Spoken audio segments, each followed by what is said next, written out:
Assalamualaikum warahmatullahi wabarakatuh. Salam penyuluh hukum. Sahabat penyuluh, saat ini sedang ramai tentang pemberitaan penculikan anak yang terjadi di Kota Makassar, Sulawesi Selatan.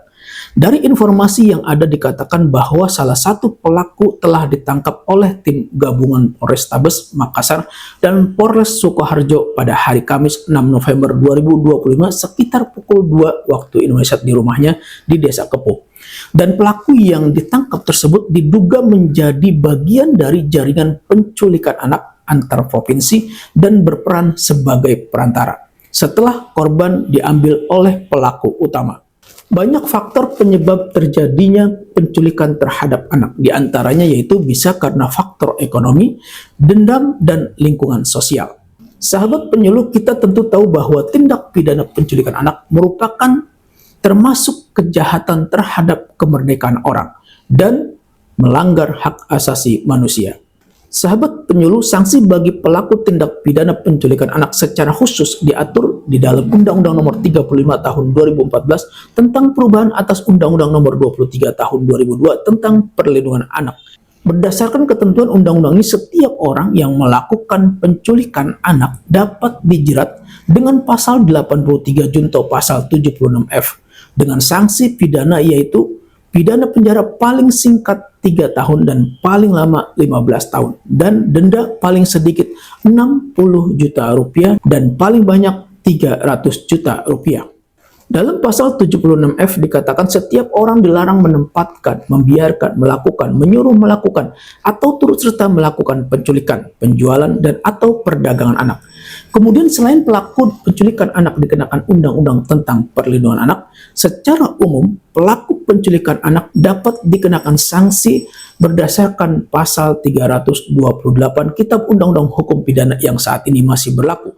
Baik pada KUHP lama atau KUHP baru memberikan sanksi yang sama bagi pelaku penculikan anak, yaitu sanksi pidana berupa pidana penjara paling lama 12 tahun.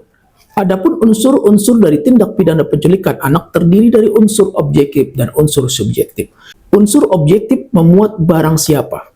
Perkataan barang siapa menunjukkan bahwa siapa saja yang apabila orang tersebut terbukti memenuhi semua unsur dari tindak pidana yang diatur dalam pasal 230 KUHP. Kemudian unsur objektif yang kedua yaitu melarikan atau membawa pergi seseorang anak dari kediamannya. Membawa pergi ini maksudnya adalah tindakan tersebut disertai dengan niat untuk merampas kebebasan dan kemerdekaan seseorang. Kemudian unsur subjektif dari tindak pidana penculikan yaitu dengan maksud. Dalam konteks ini pelaku melaksanakan tindakan terlarang disertai dengan sengaja. Unsur subjektif lainnya yaitu melawan hak. Unsur melawan hak merupakan bukti bahwa pelaku bersalah sebab dengan unsur melawan hak tindakan pelaku dikatakan sebagai perampasan kemerdekaan dan dikatakan sebagai penculikan.